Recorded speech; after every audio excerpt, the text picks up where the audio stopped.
there is a secret that Billy Graham knew deeply, but few Christians today truly understand. A principle so powerful that it can completely transform the way you relate to the world and protect your spiritual life.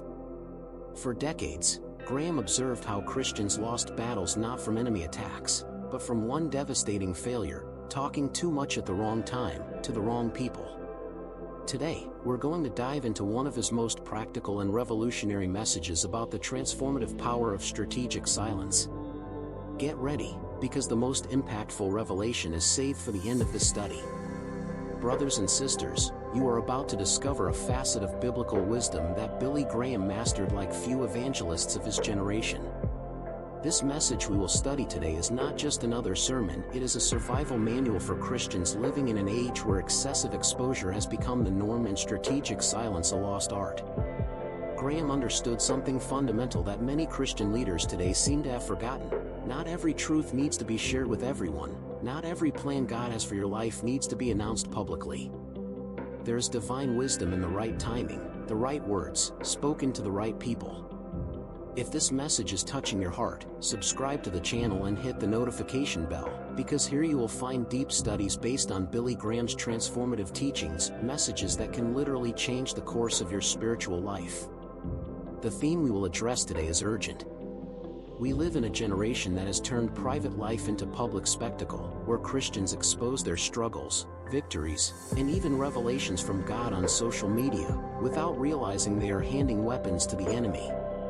Graham knew there is a time to speak and a time to be silent, and that discerning this difference is crucial for a victorious Christian life. Billy Graham preached about the wisdom of silence and discretion at different moments in his ministry, but it was during the 1960s and 1970s, when American culture was undergoing radical social transformations, that this message gained particular relevance. In an era where counterculture movements encouraged total openness and unrestricted expression, Graham offered a biblical counterpoint: the wisdom of strategic reserve. The context of that time was fascinating. Television was becoming the dominant communication medium, privacy was beginning to be questioned as an outdated concept, and even within churches, there was growing pressure to share everything in the name of transparency and authenticity. Graham, however, looked at the scriptures and saw a different pattern. This message is even more current today than it was 50 years ago. We live in the era of social media, where the line between public and private has been completely erased.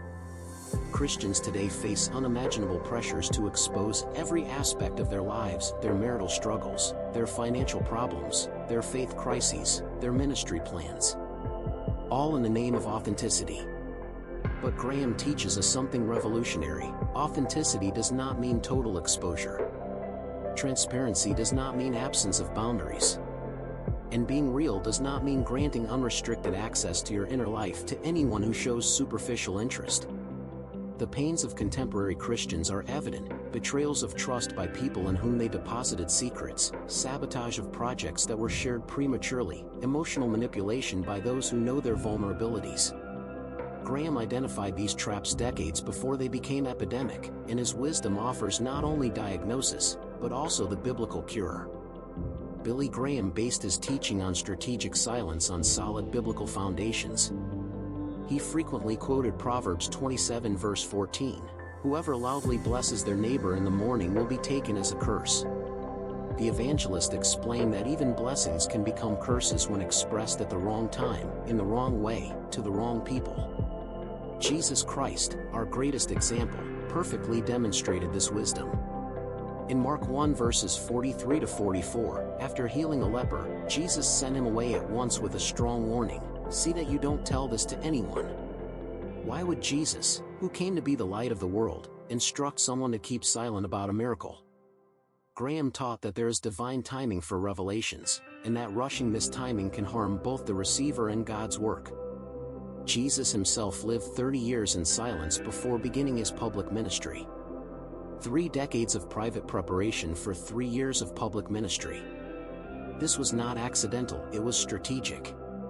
Graham observed that our generation wants to skip this phase of silent preparation and go straight to public exposure, but this is spiritually dangerous. Have you ever wondered why so many Christian projects fail shortly after being announced publicly? Why so many people who declared they had ministry callings simply disappeared? Graham identified a pattern. When we share God's plans prematurely, we open the door to spiritual and human interference. The wisdom of silence is not about hiding God's light, but about protecting it until it is strong enough to resist contrary winds.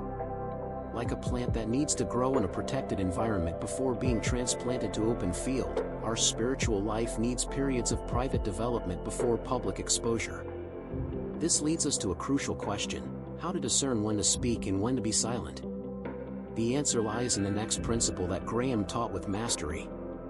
Billy Graham had an extraordinary gift for discerning people, and he taught that this discernment must be developed by every Christian who wants to protect their spiritual life. Based on Matthew 7 verse 6, "Do not give dogs what is sacred, do not throw your pearls to pigs.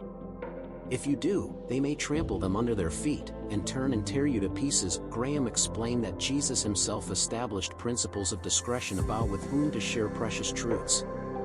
The evangelist identified 3 types of people who frequent Christian circles, but who should not have total access to your inner life. First, the information collectors, people who ask personal questions not out of genuine concern, but out of curiosity. They want to be in the know about everything, but rarely offer real support when you need it. Second, the disguised competitors, Christians who appear to support you, but secretly hope you won't go much beyond them. Graham observed that some of the greatest obstacles for growing Christians come from within the faith community itself. They are people who applaud your small successes, but become uncomfortable when you start dreaming bigger or reaching levels they haven't achieved. Third, the self-proclaimed counselors, individuals who feel entitled to give opinions about your life simply because you shared some personal information. Graham warned that not all advice comes from divine wisdom, and that many people project their own limitations and fears in their guidance. How then to identify these people? Graham taught to observe behavioral patterns. Genuine people celebrate your victories without reservations, offer practical help during your difficulties, and respect when you choose not to share certain information. They don't ask invasive questions nor pressure for details you're not ready to reveal. More importantly, Graham emphasized that discernment is not judgment.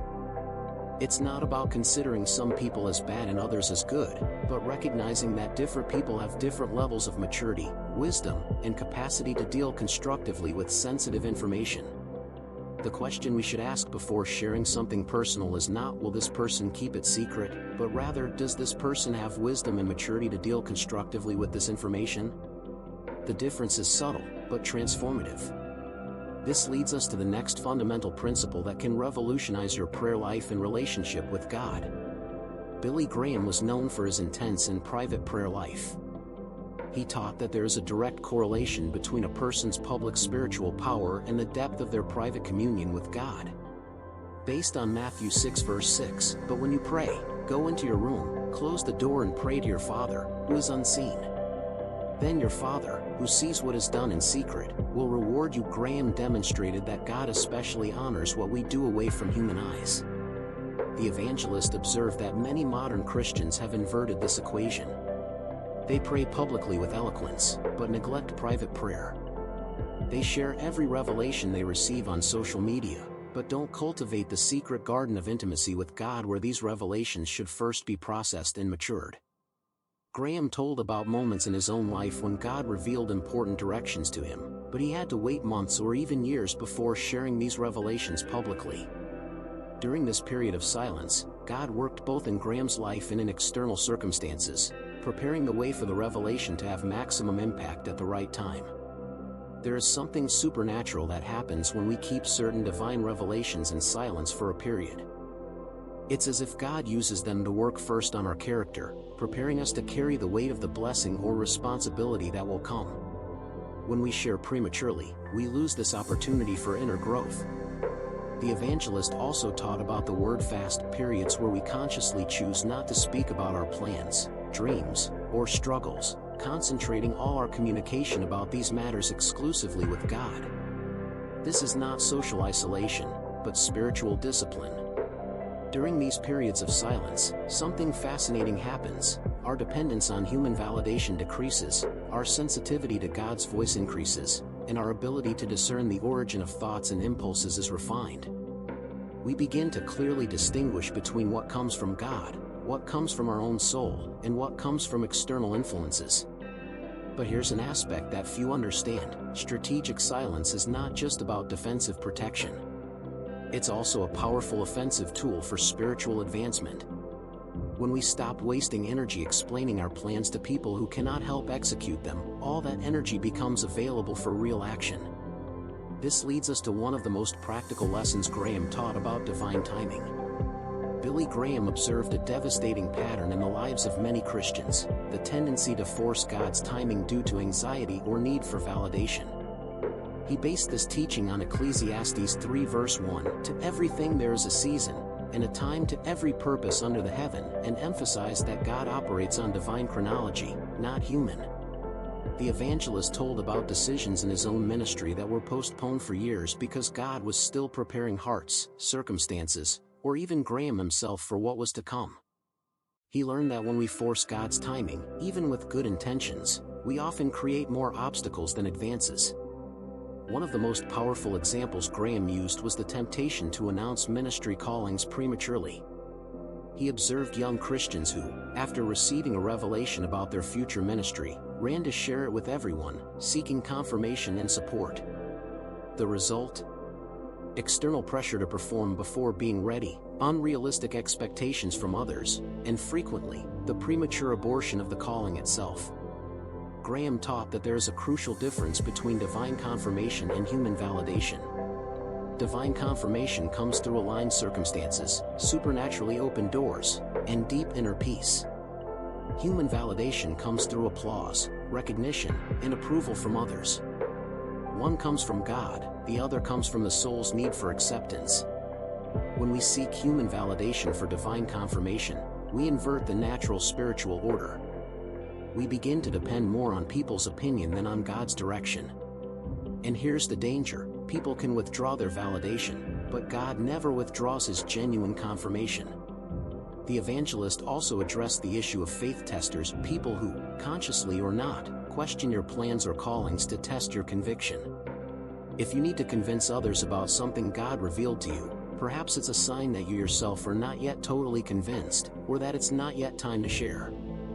There is a silent confidence that comes from knowing you are aligned with God's timing. You don't feel the need to explain or defend your movements because you know the results will speak for themselves at the right moment. This confidence is magnetic; it naturally attracts the right people and repels the wrong ones. But Graham identified one of the greatest obstacles to developing this silent confidence, and this leads us to the next crucial principle. Billy Graham had a deep understanding about spiritual energy and how it can be drained by toxic relationships disguised as piety. Based on Nehemiah 6 verses 2-3, when Nehemiah refused to meet with his enemies saying, "I am carrying on a great project and cannot go down. Why should the work stop while I leave it and go down to you?" Graham taught that Christians need to learn to protect their focus and energy from distractions disguised as urgencies. The evangelist identified that many people approach growing Christians not to add, but to drain. They bring constant dramas, endless crises, and needs that seem to never have solution. Not because they are bad people, but because they have developed patterns of emotional dependence that drain others' energy. Graham observed that Jesus himself established clear boundaries. In Luke 5 verse 16, we read that, "But Jesus often withdrew to lonely places and prayed." Jesus consciously chose to withdraw from multitudes who wanted more from him than they could give in return. If Jesus established boundaries, how much more do we need to do the same? There is a fundamental difference between helping someone and allowing someone to become dependent on your spiritual energy. Genuine help empowers the person to grow and become more independent. Emotional dependence keeps the person always needy, creating a cycle where your energy is constantly redirected from God's plans to endless human crises. Graham taught practical signs to identify relationships that drain versus relationships that energize. Healthy relationships are reciprocal. There are moments where you give support and moments where you receive. Toxic relationships are unidirectional. You are always giving, but rarely receive genuine support when you need it. More importantly, Graham identified that some of the biggest emotional vampires disguise themselves as very spiritual people. They use Christian language, quote verses, and make their requests sound like matters of faith. But the pattern is always the same. They want access to your wisdom, energy, and resources, offering very little in return besides constant problems. Protection against this is not isolation, but discernment. Graham taught to ask a simple question before committing to any situation: is this bringing me closer to God's plans for my life or moving me away from them? If the answer is the second option, then no matter how spiritual the request seems, it's a distraction that should be politely refused. This leads us to one of the most transformative lessons Graham taught about the difference between being useful and being used. Billy Graham made a crucial distinction that revolutionized the lives of many Christians: the difference between being useful in God's kingdom and being used by people who take advantage of Christian kindness. Based on Galatians 1 verse 10, am I now trying to win the approval of human beings, or of God? Or am I trying to please people? If I were still trying to please people, I would not be a servant of Christ. Graham taught that not every request made to a Christian is an opportunity to serve God. The evangelist observed that Jesus said no much more frequently than many Christians feel comfortable admitting. In Mark 1 verses 37 to 38, when the whole town was looking for Jesus, he said, "Let us go somewhere else, to the nearby villages, so I can preach there also. That is why I have come." Jesus had clarity of purpose and did not allow the urgent needs of others to divert him from his main mission. Graham identified a concerning pattern. Christians who develop Messiah syndrome, they feel they must solve all problems of everyone around them. This is not humility, it's disguised pride. It's the belief that we are indispensable for others' well-being, when in reality, only God is indispensable. There is a subtle manipulation that happens when people discover you are a committed Christian. They begin to frame their requests in spiritual language: "I'm praying for God to touch your heart to help me," or "I feel God is directing me to you." Graham taught that God does not contradict his own word, and if he gave us wisdom to discern, we should use it even when spiritual pressure is applied. The evangelist also addressed the issue of constant emergencies.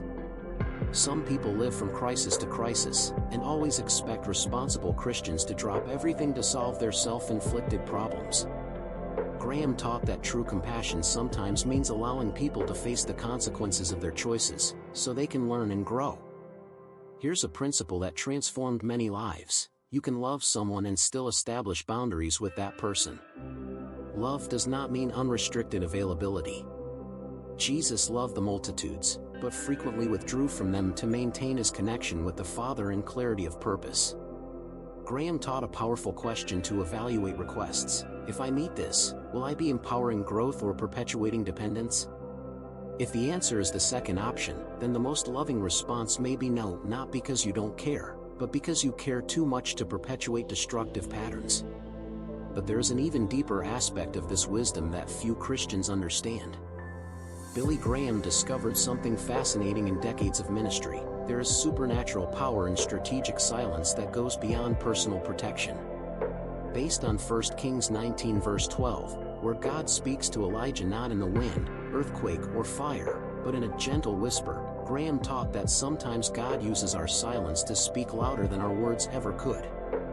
The evangelist told about situations in his ministry where God instructed him not to respond to criticism, not to defend himself from false accusations, and not to explain decisions that were misunderstood. Initially, this went against every human instinct to justify oneself. But Graham learned that there is a moment where silence is the most powerful response we can give. When we choose not to defend ourselves, not to explain every movement, not to justify every decision, something supernatural happens. We allow God to be our defender, and God's defense is always more effective than our own. As written in Romans 12 verse 19, "Do not take revenge, my dear friends, but leave room for God's wrath, for it is written, 'It is mine to avenge, I will repay,' says the Lord." Graham observed that genuinely wise people recognize and respect strategic silence. They don't pressure for unnecessary explanations nor ask invasive questions.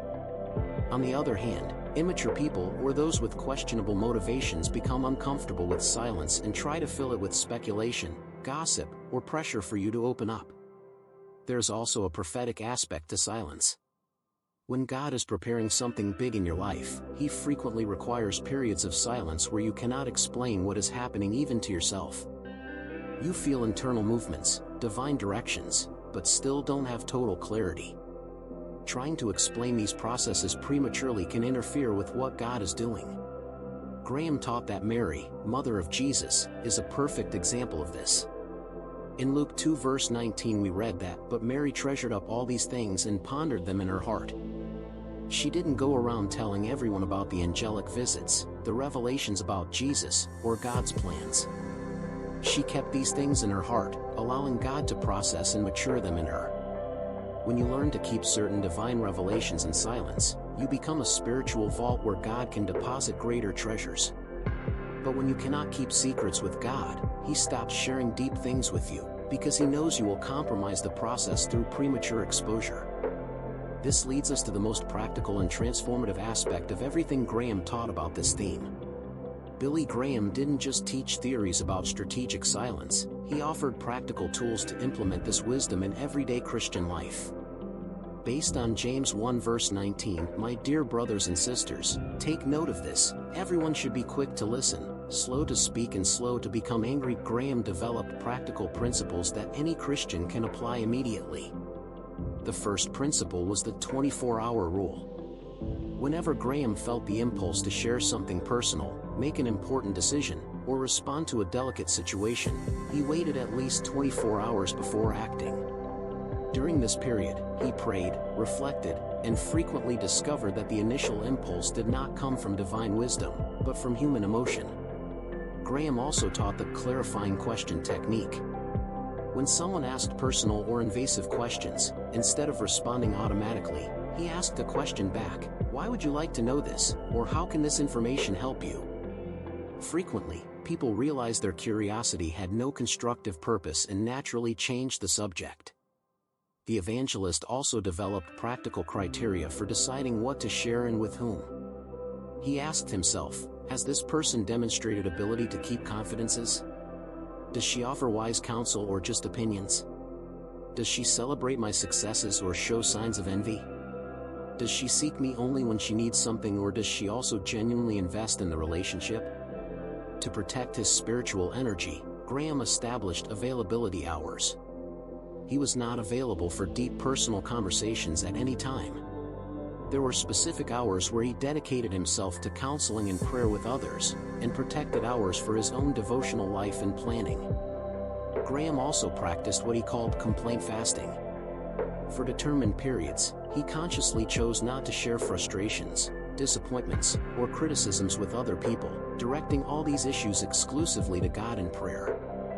This not only protected others from unnecessary negativity, but forced him to process difficult emotions more maturely.